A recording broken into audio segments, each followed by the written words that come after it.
He looked at her like she didn't belong there. No degree, no agency credentials. Just a navy uniform, yellow gloves, and a quiet confidence he didn't trust. Richard Oliver, billionaire, widower, father to twin boys who hadn't spoken in weeks, glanced at her resume, one-page, creased, handwritten references. "Thanks for coming," he said. "We'll let you know." She turned to leave. Then he saw the boys, watching her. Still, for the first time in weeks, not afraid. "Wait," he said. "Come in." And just like that, the woman he almost turned away became the one who changed everything.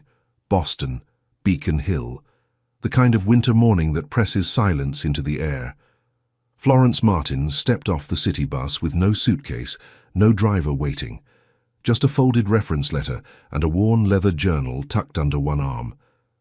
At the mansion gates, the butler barely nodded. The house manager took one look at her and frowned.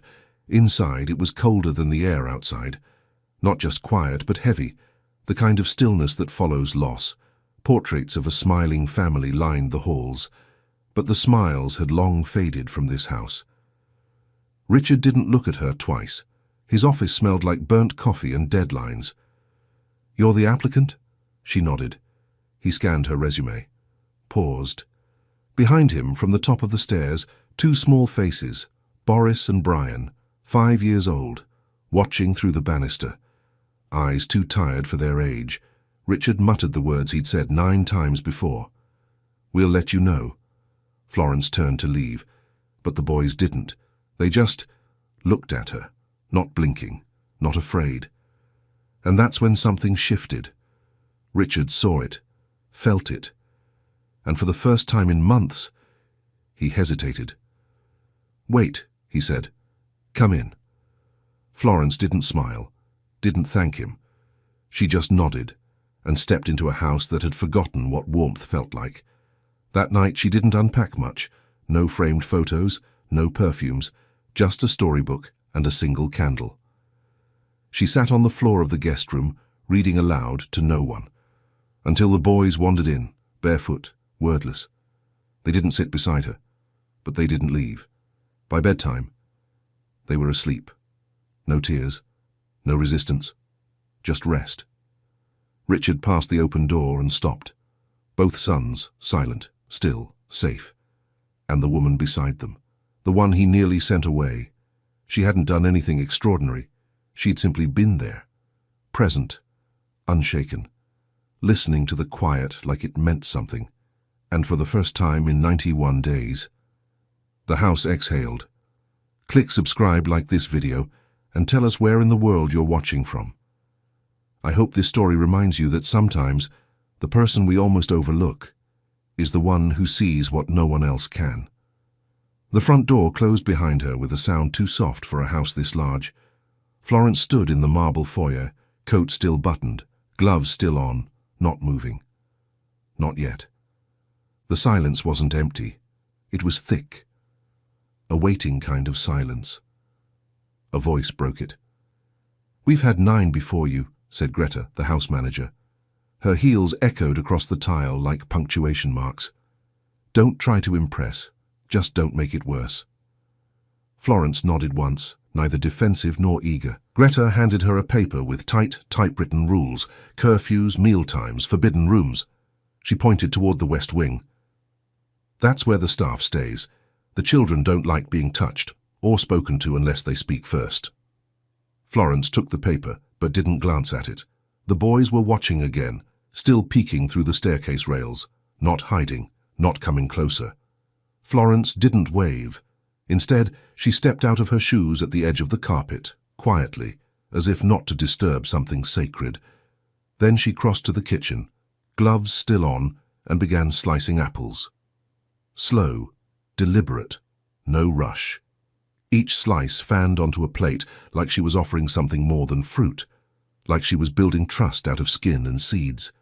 She placed the plate at the far end of the kitchen table and sat down in silence, not facing the hallway, just waiting. A few minutes passed.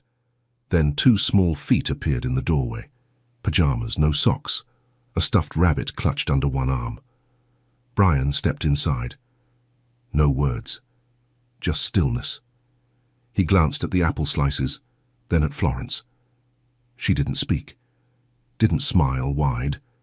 She just moved the plate an inch closer, slow enough to be permission, not invitation. He took one. Behind him, Boris appeared, arms crossed, eyes narrowed. But he didn't leave. He just leaned against the doorframe like a sentry. Greta watched from down the hall, arms folded, her voice low, almost bitter. "They never come in this early." Florence didn't answer. She folded the apple peels into a neat spiral and placed them gently into the compost bin. The clock ticked. Nothing rushed. No bright voices. No declarations of, "We're going to have so much fun," like the last woman had said, right before she left crying on day 3. Florence poured a glass of water, drank half, placed it down with quiet hands. Brian tugged at his brother's sleeve, whispered something. Boris didn't answer, but he didn't pull away either. That was enough. Later that evening, as Greta laid out the linen napkins and adjusted the silverware with mechanical precision, she muttered under her breath, "It's always quiet at first, they all think they're the one." Florence didn't correct her, because she wasn't here to be the one. She was here because of a promise. And promises don't need applause. They just need to be kept. Upstairs, the boys sat cross-legged at the edge of their shared bed, the stuffed rabbit tucked between them. They waited, not for a story, not for a song, but for the sound of someone who wouldn't fill the silence, just keep it safe. Florence's footsteps moved softly down the hallway, slow, even, familiar, and as she reached for the doorknob, one of them whispered her name. The door creaked open. Florence didn't say a word. She stepped inside the boy's bedroom like someone entering a sanctuary, not a space to manage, but one to respect. Boris was already under the covers, pretending to sleep. Brian sat upright, the stuffed rabbit in his lap, eyes flicking toward her, then back down. Florence didn't ask if they brushed their teeth, didn't mention pajamas. She sat on the edge of the carpet, crossed her legs, and opened the same tattered storybook she'd unpacked the night before. She didn't read aloud, not yet.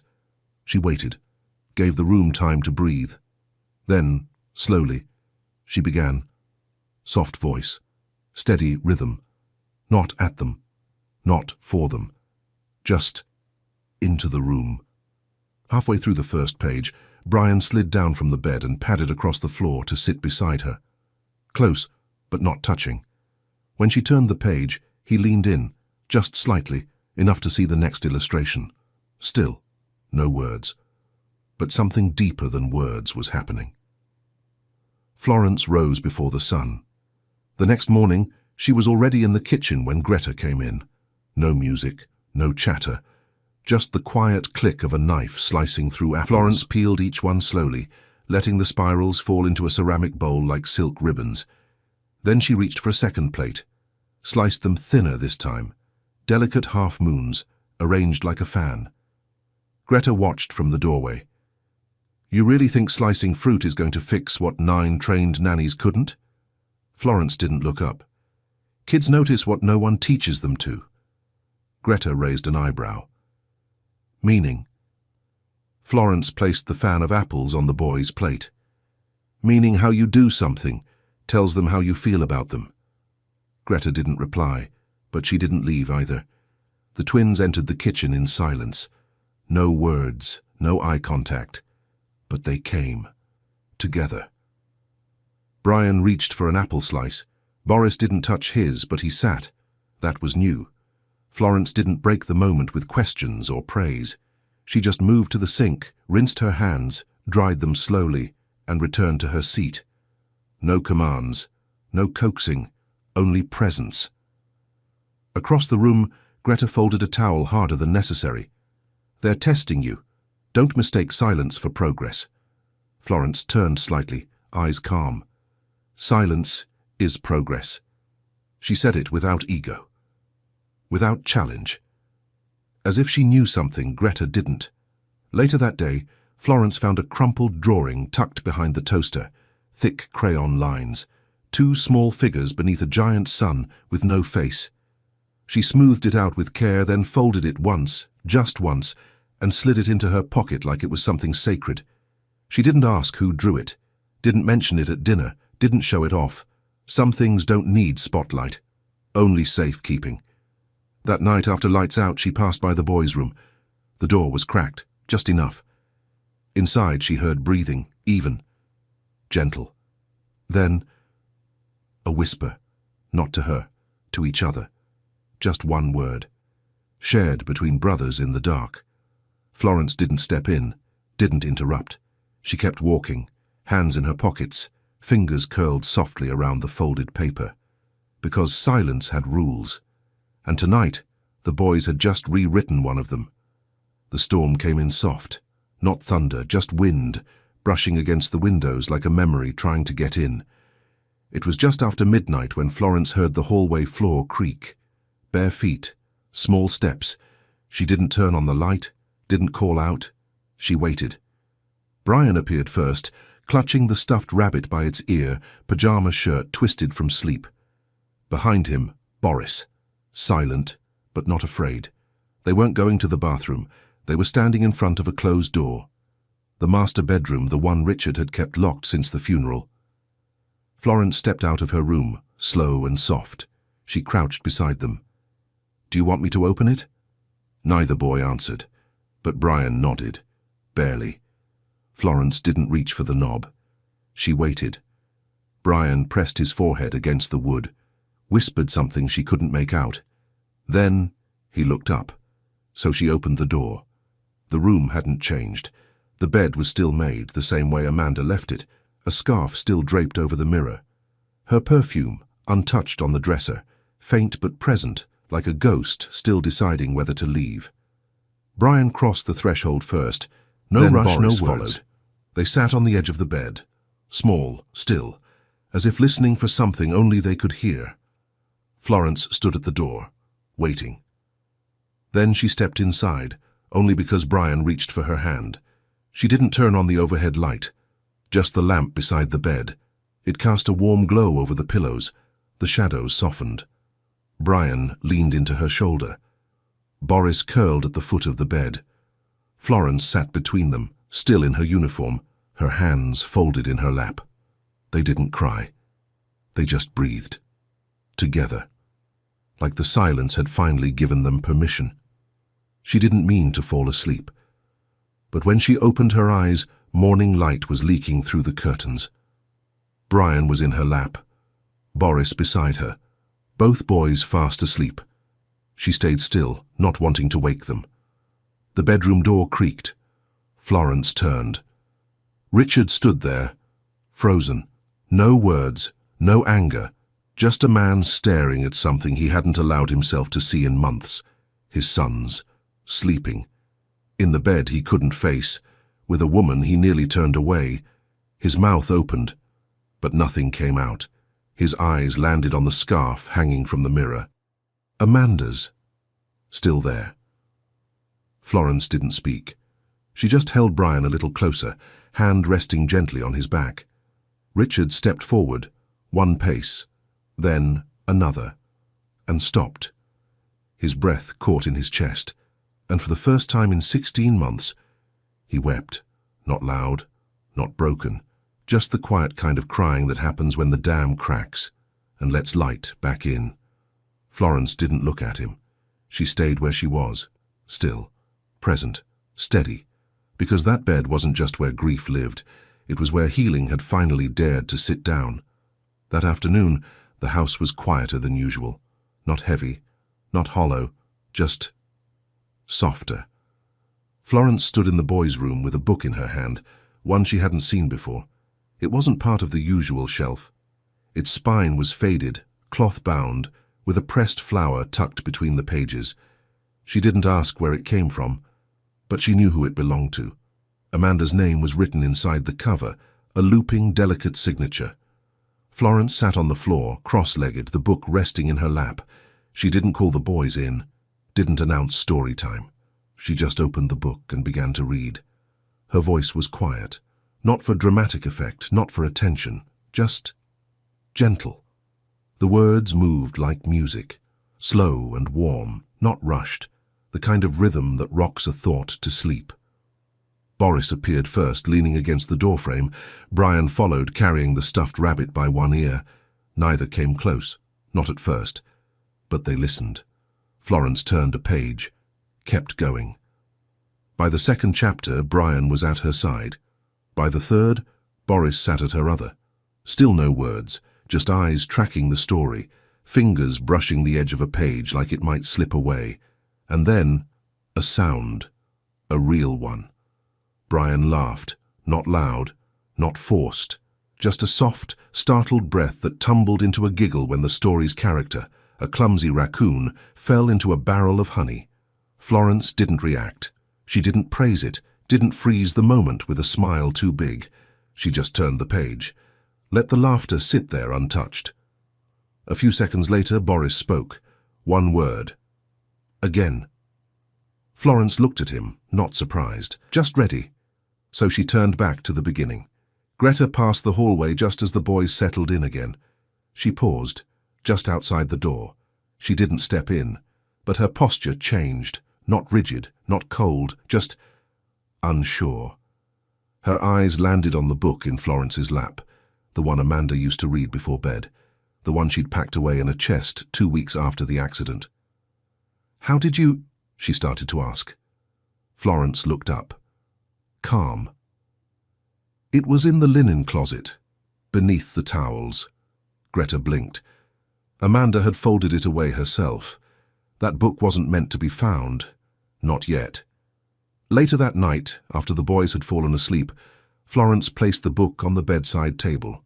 Not shelved, not hidden. Open. As if the story wasn't finished. Richard passed by the door again. He didn't enter, but he stood there for longer than usual, watching his sons, breathing in the stillness. And when he saw the book, Amanda's book, his jaw tightened just slightly, not from anger, from memory, from something he hadn't let himself feel. Florence didn't say goodnight. She didn't need to. The room was already full of the kind of peace that doesn't need words. She closed the door halfway behind her, left a sliver of light trailing in, and as she walked back down the hallway, her steps slow, even, careful. She didn't hear silence behind her anymore. She heard breathing, safe, steady, alive. The garden hadn't been touched since the funeral. Branches bent low with October weight, roses long past bloom. The ivy was creeping where it shouldn't, like the house had stopped caring what grew and what didn't. Florence was out early, no rake, no gloves, just a small pair of kitchen scissors, snipping quietly at dead stems near the path. Richard stepped outside with a cup of coffee he hadn't finished making. Shirt half-buttoned, eyes rimmed with the kind of exhaustion that doesn't come from lack of sleep, but from months of pretending you're fine. He stopped at the edge of the porch, watched her work. "You're not hired to garden," he said, voice low. Florence didn't look up. "I know." Silence stretched. She cut another branch. Let the stem fall gently into the pile. "You used to have lavender here," she said. "I found dried sprigs in the kitchen drawer." Richard took a sip, then set the cup down. Amanda liked the smell. Florence stood, dusted off her hands. "I figured." He was about to turn away when she spoke again, softly. "You're running a company, but you're missing your boys." That stopped him. Not the words, the way she said them. No accusation, no pity, just truth. He crossed his arms. "They've got everything they need." Florence stepped closer. Not too close, just enough. "They had everything," she said. "Then they lost the one thing they trusted, and now they're watching you, wondering if they've lost you too." Richard's jaw tensed. He looked down at the coffee, then back at her. "You think I don't care?" "I think you don't know how to show it anymore." He didn't answer, not right away. Instead, he sat on the stone bench beneath the dying arbor and stared at the gravel between his feet. "My last words to Amanda were, 'Just go without me.'" Florence stayed still. "She wanted me to leave tech, build something quieter, something closer to the boys. We fought. She left angry." He looked up, eyes red. I was on a video call when it happened. She called from the car. I didn't answer. The silence that followed wasn't uncomfortable. It was sacred. Florence stepped forward, knelt slightly, picked up one of the lavender sprigs she'd clipped. She held it out. "You don't have to be perfect," she said. "Just present." He took it, didn't thank her, but didn't let go either. That night Florence hummed softly outside as the boys drifted to sleep. Richard sat on the hallway floor, back against the wall, lavender still in his hand. He didn't go in, didn't speak. He just listened to the quiet, to the hum, to his boys breathing in rhythm with a woman who had nothing to prove and everything to give. Greta had seen them all, the parade of polished women in perfect coats with laminated resumes and tight, sympathetic smiles. They arrived hopeful, left unraveling. The 8th one lasted 4 days. She'd come in with chore charts and sticker systems, talking like the boys were just waiting to be engaged. On day 1, she brought a puppet show. On day 2, she over-explained grief. By day 4, she stood outside the boys' room, crying into her sleeve, whispering, "They hate me." Greta didn't answer. She'd heard it before. What none of them understood, what none of them felt, was that this house didn't need noise. It needed space, and space couldn't be forced. Florence unnerved her from the start, not because she was loud, but because she wasn't. She didn't try to impress. She didn't narrate her every move. She didn't fill the silence with sugary voices or overcompensating smiles. She just observed. The boys weren't reacting out of fear or charm. They were responding to something Greta couldn't quite define, and that, more than anything, made her uneasy. That afternoon, Greta stood in the hallway as Florence passed with a basket of freshly folded towels. "The boys ate breakfast," Greta said, as if testing her. "I know," Florence replied. "They were quiet, but together." Greta narrowed her eyes. "They've been quiet since the funeral." Florence paused, then said gently, "Not all silence is the same." It was the way she said it, like someone who knew the difference. Greta waited until Florence was in the garden to check her room. She wasn't proud of it, but she'd seen enough to know when something feels too calm, it usually isn't. She expected clutter, notes, a tucked-away phone recording the boys, some secret reason this woman was so composed. Instead, she found a single suitcase, neatly packed, a Bible on the bedside table, and something else, tucked between the pages, a folded note, old, yellowed at the crease. Greta hesitated. She didn't mean to open it, but her fingers moved before her conscience caught up. Inside, in careful, looping handwriting, "If something happens to me, promise me you'll let Florence find them." Signed, Amanda Oliver, dated 3 weeks before the accident. Greta stared at the page, then read it again. Downstairs, Florence hummed softly in the kitchen, laying out the boys' afternoon snack. No fanfare, no fuss, just a plate of toast, cut into stars. The boys hovered nearby, close but unhurried. Greta watched from the hallway, the letter still in her pocket, her breath shallow. She didn't understand what was happening. Not yet. But for the first time since Amanda died, she wondered if maybe this wasn't just another nanny, and maybe Florence hadn't arrived at all. Maybe she'd been sent. She didn't plan to show him, not yet. But that morning, the boys had followed her to the kitchen without being called. Brian helped set out napkins. Boris pointed silently to the bread he wanted toasted, star shapes again. They ate in quiet rhythm, shoulder to shoulder. Richard watched from the doorway, and for the first time he didn't look confused by it. He looked still. After breakfast, Florence walked past him in the hallway. He didn't move. "Florence," he said, almost under his breath. "Why are you really here?" She turned. Not startled, just ready. The library was empty. Dust danced through the beams of light, slipping between heavy curtains. Florence sat on the edge of the leather armchair. She held the Bible in her lap like it weighed more than paper and ink.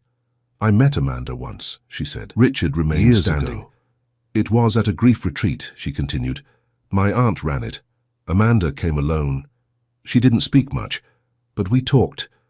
Not about pain, not directly, just about what it does to people. Florence opened the Bible, turned to the back cover. She unfolded the letter slowly, like she'd done it 1,000 times in her head. She wrote me this. She handed it to him without a word. Richard took the letter with careful hands. His eyes scanned it once, then again, slower.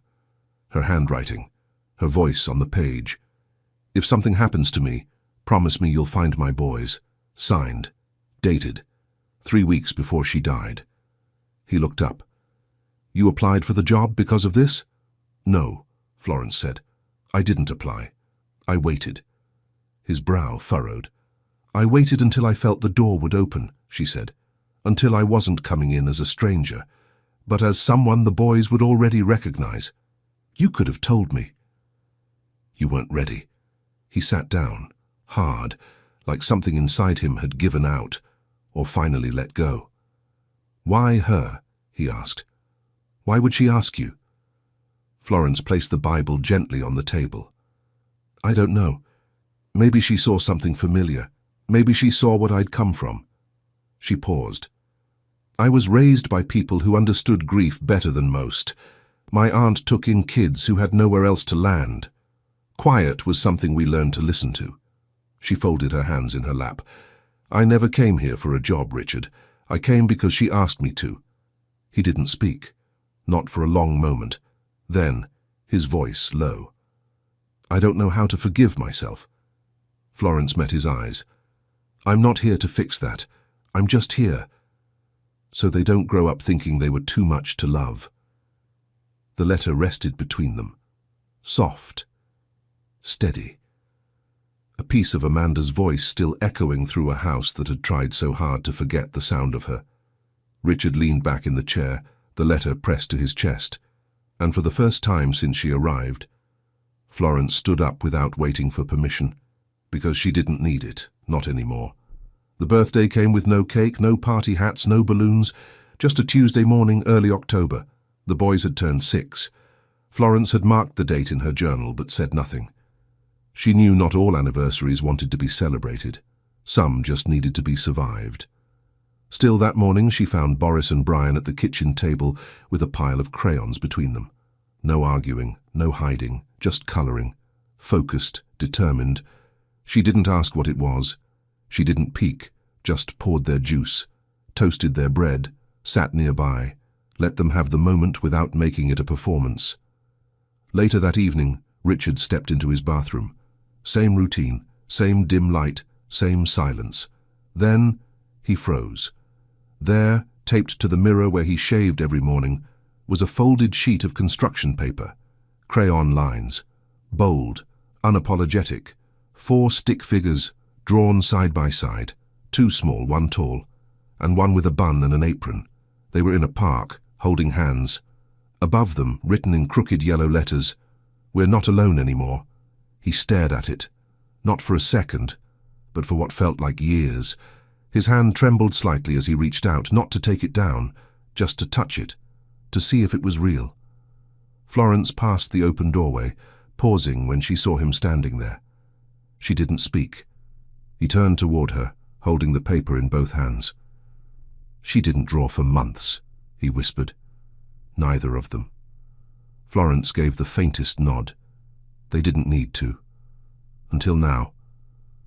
That night, after the boys had gone to bed, Richard handed Florence an envelope. Inside was a letter, typed, signed, an offer, Director of Family Integration Services, a new department, a new title, full benefits, a permanent role at the Oliver Foundation. Florence read it slowly, then folded it closed. "I'm honored," she said. But I didn't come here to build a department." Richard looked confused. "Then what do you want?" She looked up, calm, kind. "I came for them, not the role." He held her gaze, said nothing, just nodded. He understood. Later, she found the drawing taped above her bed, the same one from the mirror. One of the boys had quietly moved it. She smiled, ran a thumb gently over the yellow crayon. Not because she was proud, not because she was needed, but because she was home. Even if, just for now, she didn't live there anymore. Not full-time. Her things were gone. Her room, neatly packed and left spotless, as if she'd never been there at all. But the front porch still knew her steps, and the boys still watched for her shadow through the hallway windows every Friday afternoon. She came often, not because she was asked, because love doesn't wait for an invitation once it knows the way. That afternoon, the backyard smelled like cut grass and autumn sun. The boys were playing near the garden, Boris in a red hoodie, Brian barefoot in the grass, chasing leaves, laughter in their throats, real and full. Florence sat on the porch swing with a glass of sweet tea, her fingers tapping the rhythm of an old hymn on her knee. She was humming. She didn't even realize it. Brian ran up first, tiny sneakers thudding on the wooden steps. He held up a drawing, this one brighter, more color than line. 4 people, a house, a tree, and above it, scribbled in big, uneven letters, "Our family." Florence smiled, eyes soft. But before she could answer, Brian called out over his shoulder, "Mom, look!" The world stopped, just for a breath. Not because he said it loudly, but because he didn't correct himself. And neither did Boris, who came running up behind him with a toy plane in hand. And neither did Richard, who stood by the kitchen window and heard every word. He stepped outside. No suit, no tie, just jeans, a sweater, and a man who finally looked like he'd come home. He didn't say anything, just looked at Florence and smiled. She didn't correct the boys, didn't make it a moment. She just reached out, wrapped her arms around both of them and held on. Not like someone claiming anything, but like someone giving everything. Later, as the sun began to dip, Richard helped the boys clean up. Florence sat on the porch, the drawing now folded in her lap. She didn't need to frame it, didn't need to hang it on a wall. It was already where it belonged, in her chest, pressed between the quiet spaces where love settles deep. She never came to be called Mom. She came because someone once asked her to find 2 boys, and when she did, she gave them something no title could contain. She gave them back their father. She gave them back their laughter. And when they were ready, they gave her a name she never asked for, but one they knew she had earned.